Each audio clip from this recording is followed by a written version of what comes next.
Hello, welcome to Farmspace. About a week from now, you'll be at Darfur for the Hurwitz auction, and you do not want to miss this spectacular. And I'm going to tell you something, you need to register beforehand, otherwise you won't be able to come in. So go to the hurwitz.co.za and register today. Register yourself and your whole family and come enjoy one of the best Boran auctions there's around. As I always say, it's the Nampo of auctions.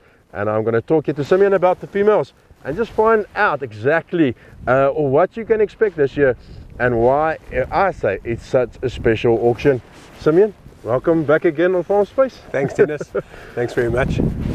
Simeon, it's almost becoming a habit for me coming here, and I almost looking for a reason to come here and see what you guys are up to. Every year there's something special. Every year it's better. It's hard work, as you always say. It doesn't come easy. Selling females always a tough job. Just from a highlights perspective, what are we looking at for the females this year? Thanks, Dennis, and yes, you're part of the furniture. So is everybody at Farmspace. All the work that you do, and we love having you here. So come as much as often as you want. Dennis, the highlights of the females, I think, you know, they're all very good animals. They're exceptional animals. Of course, we've got some firm favourites in there, but I think, you know, it's a smaller offering this year than we've had in the past. So a smaller group of females, but the majority of them are 3-in-1s and a hell of a lot of heifer calves there with them, majority heifer calves. But if I could pick out a few, I think you know, the Jackie for me is an exceptional animal. She comes in at lot 17, 2214. I mean, I said it in the catalogue. I think she's the best that we've ever offered on a sale as a female animal is concerned. I just think she's exceptional. You know, Scarlet is excellent with a bull calf.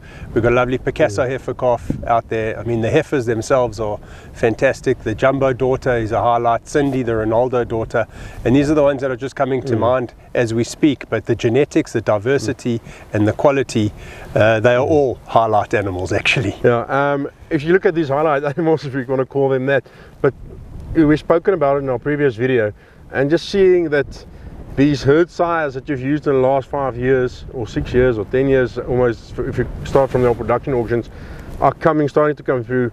The quality is starting to come through, and if you just look at how deep these animals are and what you're putting together as a whole, it's always tough for the guys coming and say this one might be too expensive and so on.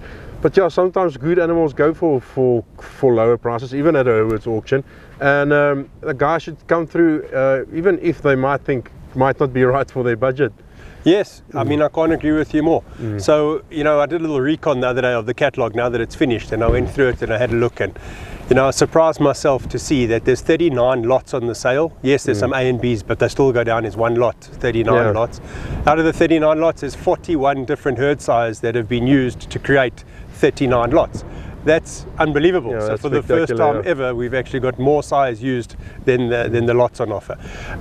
So when you look at that, the genetic diversity, plus you look at the phenotype of the animals and, you know, the look, feel, build, depth and width that we're talking about in these animals, it's amazing. You think they're all being synchronized in AI to the same sire and the same bull. So it really is something very special that that we've managed to pull together the genetic diversity of it and the herd sires.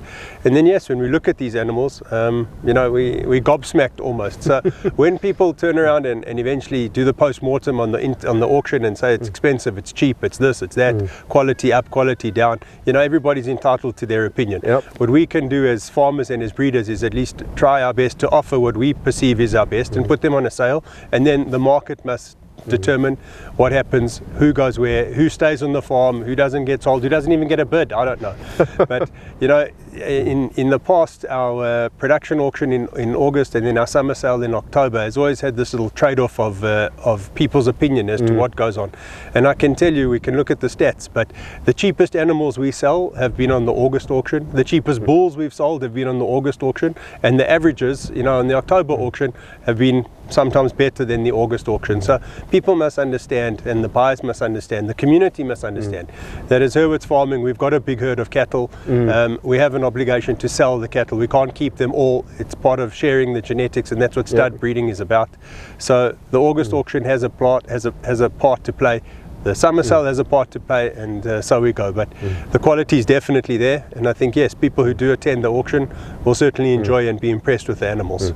The Boran family always talk about the Boran family and the extended Boran family. You've walked that, you walk in that road as well now. You're adding an extra auction, sort of friends and family auction as you call it. But this makes this sort of auction for people to come and say, listen, but I'm happy to invest in Boran genetics because now I've got a place to sell, I've got a place to people to work with, and it's almost like a little study group around Hurwitz genetics that you guys are working on, and that's a long-term investment and plan for you guys and your buyers. 200% correct. That is the bigger picture. Absolutely. That is the purpose of that friends and family auction that we'll introduce next year in May. The date is already confirmed. Everything's good to go. But yes, you know, we've had this many times. People have said to us, where do we buy? I mean, we're happy to buy the cattle. We're happy to invest, happy to support. But when it's time for us to sell, where do we sell? The herds aren't big enough. We don't want to go to this sale. We don't want to support that sale. And so it continues. So this is exactly the idea, to have a sale where people can have the confidence to carry on investing and buying, and then have an outlet in years to come if they choose to sell on that sale. So yes, I mean, the idea is to keep it not in the family, so to speak, but it's those that have supported us over the years. You see, this is our 10th production auction, but it's actually our 20th sale that we are selling cattle on under our banner. So we've been doing this now for a long time. Our genetics are out there. The cattle are definitely doing the talking. That's why we've got repeat customers, and you know, the animals are selling themselves, and so are the names are selling themselves. But yes, the idea is to keep it all and the confidence and the buyers having the ability to know where they're going to in their own business plan in years to come. So I want to quickly stop at the economic value of the Boran breed. And using stud animals and farming with stud animals. The Boran went through a big dip. When a lot of people got out, you guys got in even bigger and better. Today that sort of turned around for you guys, and it's really giving you back what you've put in. And that's a sort of the trick behind stud breeding, is to keep on going what you're doing, staying in the market, and know that things will turn around if you have a quality product to sell, which the Boran is. So my question for you is, guys that wants to start investing again in the Boran, wants to come back to the Boran family or start new, this is the sort of thing, yeah, you might pay a lot of money now and it might go down, but it will always come back up, because it's just the genetics of the Boran and what the Boran is that makes it a viable animal for a full-time farmer, for your weekend farmer, and it just adapts almost everywhere in the country. Yeah. Tinus, I mean, you've hit the nail on the head. So yes, the Boran did go through its ups and downs, but you know, all breeds go through its ups and downs. In fact, all industries go through its ups and downs, and this is not unique. I mean, one doesn't farm in an island, one farms in a macro picture.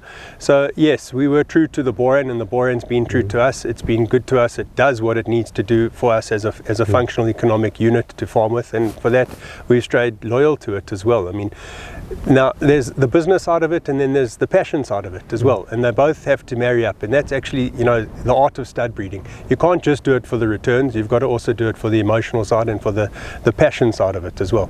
So the Boran has been a fantastic breed for us to farm with over the years. It's been good to us, we've been good to it, as I've just said, and you know, in a nutshell, yeah, we've had a fantastic ride with the Boran, and we're happy to continue it. Yeah, and you guys tried it. Almost every breed possible has been on this farm, for those people who don't know. Yeah, you know, when Johan and I started, we were novices. I mean, we took our punches, and we still do. And yes, we did. At one stage we had 5 different studs going on this property, and it was insane.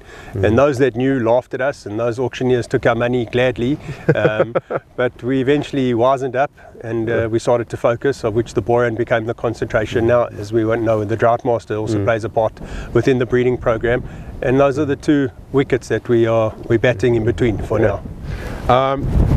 One of 2 is I highlight that you highlighted, but you've got that playoff between brother and sister once again. What is it that makes that? Because you look at the heifer calf next to it, that's just family breeding well. And I was thinking, I haven't seen her until today again, but if you look at her and her genetics, just give people a background who maybe didn't watch the first interview all the way to the end. What are they looking at, and why put these up against each other? So I think it's a tremendous package, a tremendous offering. I mean, the brother versus the sister and the sister's calf. So in the last interview, you're quite right, I said wait till people see the calf, and I think that the calf is going to do the talking.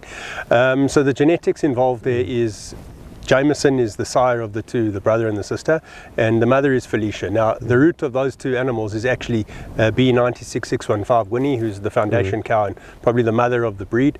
So those two animals are line bred to that cow B96615, and both in their own right have done a tremendous job in our herd. Jameson is a well-known sire. He's a full brother to all those famous bulls that we sold recently, and doing a great job at Ntabanyoni.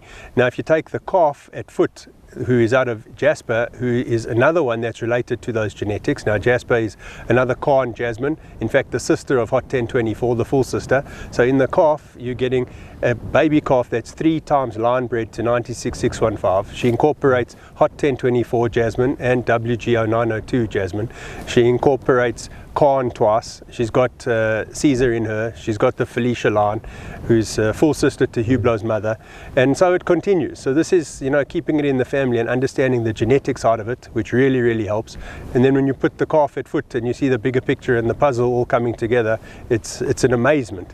But that's why I say many, many times, you know, stud breeding is a genetics business. Those that are in it to just multiply and crossbreed and commercially ranch the things with pedigreed papers, I mean, there's a place for it. But if you want to try and do what we're trying and aspiring to do with genetics and trying to, you know, make mistakes and make improvements, then I think the quality in that calf is what we see. And there are others. I mean, there are other calves at foot over there that come out of AI programs. Now that makes me even prouder, because those AI decisions, I mean, I made. And I decided this cow, AI with this animal, all of a sudden get this calf, and now for them to be on a sale, you know, 2-3 years later, and now calves at foot also out of those AI programs. It's really a really humbling experience. Simeon, the AI programs are, it's not a cheap investment. It takes a lot of money, and getting it right in the Boran is especially, so someone said to you, is it a science or is it kunst, as a son of Afrikaans? And it's definitely more of an art than it is these days, as it is a science. Yeah, there might be some science behind it, but it is to know genetics and to know how things work and to trust your eye. It's actually, end of the day, it's an art form that people in our industry quite respects, and I think you guys can be very, very proud of what we see behind you. Yeah, thanks, Tinus. I mean, the AI business and the genetics business and the embryo programs business and stud breeding in a whole is an expensive exercise. You have to do it properly, or, you know, don't do it at all. So if we can touch on that and the AIs, behind us is standing a calf out of Picasso. Now, Picasso was gone already by that stage, so this is clearly a straw that was used in a tremendous cow to make the calf at foot. Now, you know, it was only a year ago, roughly almost to the day, that we sold the straw of Picasso for, you know, a national record of 88,000 Rand per straw. So amortize that. Now let's take 1 or 2 straws, 88,000, you know, 100, almost 170 plus thousand, put that into a cow in order to make a calf at foot, and then, you know, the value is there for the buyer who's now buying a weaner calf. But in truth, what was the investment in order to make that calf on the ground? And that was the success side, because there's also a failure side to an AI project. So keep extrapolating the math through it, and, you know, the starting price on this animal and the reserve price should be the value of the semen that was used just to make the 2 animals. But obviously that's never going to be the case. But yes, the quality and the investment and the infrastructure that goes into putting an auction together is a massive picture. And you know, yes, they are expensive animals, we accept that, but, you know, we also pay it, and we also invest in the breed all the time. So we support, and, you know, we get supported, and that's part of the game as well. But to extrapolate, as I said, the macro financial picture into an auction offering is an investment that is worth a lot of money and a lot of time and energy and effort. Simeon, we're coming up with a new idea this year. On Monday, people can tune in, and as you discuss the whole catalogue, the auction, all the animals, the lines, the genetics behind it, and open for questioning. That is something new, but it's also for those people who wants to get into the breed, the perfect chance to get to understand stud breeding and Boran stud breeding. Yeah, Tinus, it's a new idea that I came up with recently, and having a webinar, something like that. I mean, it's common in other practices.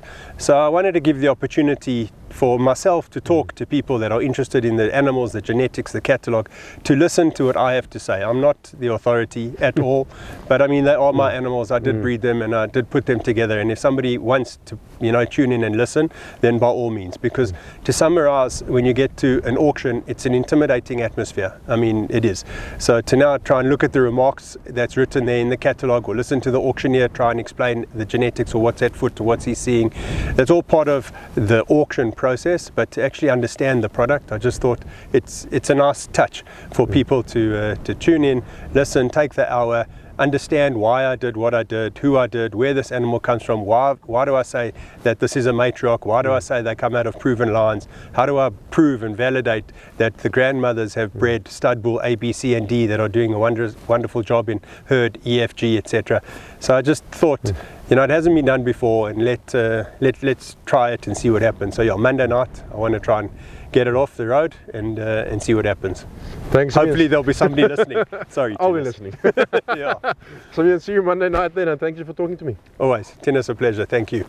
Okay, there you have it. If you can't be there on Monday night, we will see you the 3rd of August right here at 11, and be sure to be here and make sure you get some of the best animals in the industry. Until next time, cheers.